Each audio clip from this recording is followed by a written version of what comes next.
बच्चों, आज हम पढ़ रहे हैं हमारा हिंदी वसंत का पाठ नंबर 2, जिसका नाम है दादी माँ। इसके लेखक हैं शिव प्रसाद सिंह, जिन्होंने अपनी दादी माँ के बारे में हमें बताया है। एक रोज़ उन्हें पता चलता है कि उनकी दादी माँ की मृत्यु हो गई है और इसके साथ ही वह उनके साथ बिताई हुई अपनी मधुर स्मृतियों में खो जाते हैं। किस तरह उन्हें याद आती हैं अपनी दादी माँ, जिनके साथ उन्होंने बचपन के कुछ बहुत ही प्यारे प्यारे पल बिताए हैं।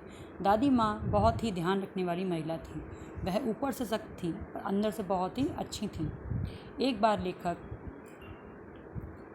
वह बच्चों से हमेशा बहुत प्यार करती थी और हमेशा उनका बहुत ही ध्यान रखती थी, जिसके बारे में लेखक ने हमें बताया है।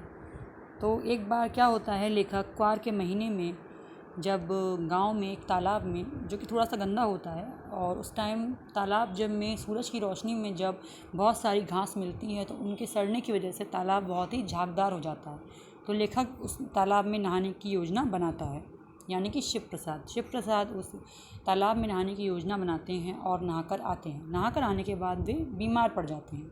जब वे बीमार पड़ जाते हैं तो दादी माँ को बहुत ही ज़्यादा चिंता होती है और दादी माँ उनका इलाज करती हैं और दिन रात उनकी सेवा करती हैं। इसके अलावा हमारी दादी माँ जो हैं वो कभी कभी क्रोधित भी हो जाती हैं। एक बार धन्नो चाची के द्वारा जब उन्हें सही टाइम पर उनका सूद नहीं मिला तो उन्होंने उनको बहुत डांटा, पर अगले ही क्षण जब उन्हें पता चला कि धन्नो चाची के यहाँ उनकी बेटी की शादी है तो हमें दादी माँ का एक अलग रूप देखने को मिला।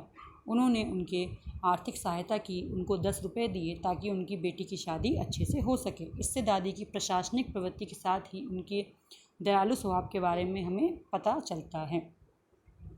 इसी तरह दादाजी की आकस्मिक मृत्यु के बाद दादी जी ने जिस तरीके से अपने परिवार का ध्यान रखा और उन्होंने अपने दादा जी के द्वारा जो उनको आखिरी निशानी दी गई थी, जो कि कंगन था, दादा ने उनको एक आखिरी निशानी दी थी। उनके टाइम पे एक सोने का कंगन दिया था जो उनके वंश परंपरा को सूचित करता था।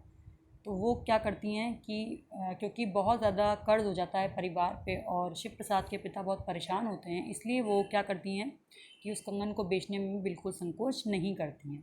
तो इस तरह हमें मालूम पड़ता है कि हमारी दादी माँ अंदर से बहुत ही दयालु स्वभाव की महिला हैं, जो परिवार के बारे में पहले सोचती हैं, खुद के बारे में बाद में। हो सकता है कभी कभी उनका स्वभाव थोड़ा क्रोधी हो जाए, बट वो एक अच्छी महिला हैं।